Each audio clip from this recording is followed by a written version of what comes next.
V Domžalah je novi trener domače ekipe Stevan Mojsilović debitiral proti velenjskemu Rudarju. Zadnja tekma med tem dvema ekipama se je končala z visoko zmago Rudarja s kar 6-0 v Velenju. Tole pa je že prvi gol domače ekipe, katerega je zabil Liridon Osmanaj. Zamudila ga je tudi naša kamera. Domžalčani pa so povedli že v 7. minuti in sijajno začeli tekmo. Naslednja priložnost za domačo ekipo, takole po odbiti žogi poizkus Liridona Osmanaja še drugič, potem pa kot za Velenjčane in prva gostujoča priložnost. Luka Žinko je streljal in za las grešil domžalska vrata. Domžalčani so jih dali nekoliko bolj previdno in priložnosti so prišle tudi za Knape. Tole je bil že poizkus Leona Črnčiča na pravem mestu.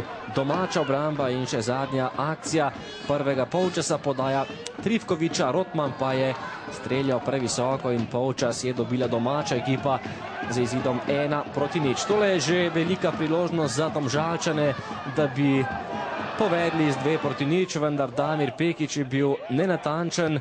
Potem tale akcija Velenjčanov, oddaleč je poskušal Trifkovič, brez prave nevarnosti za vrata Vidmarja.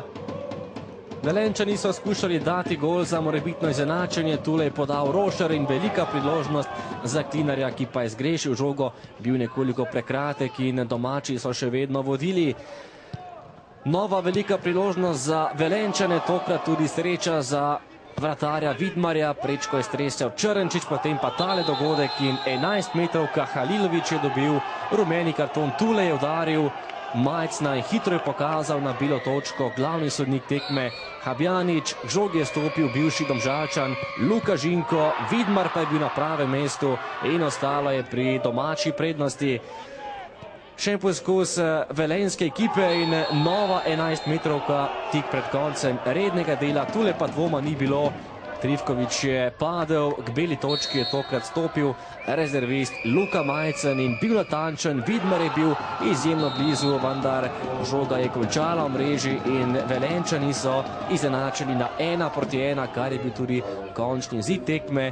Domači so vodili celotno tekmo, na koncu pa izgubili 2 točki tik pred zadnjim sodniškim žvižgom.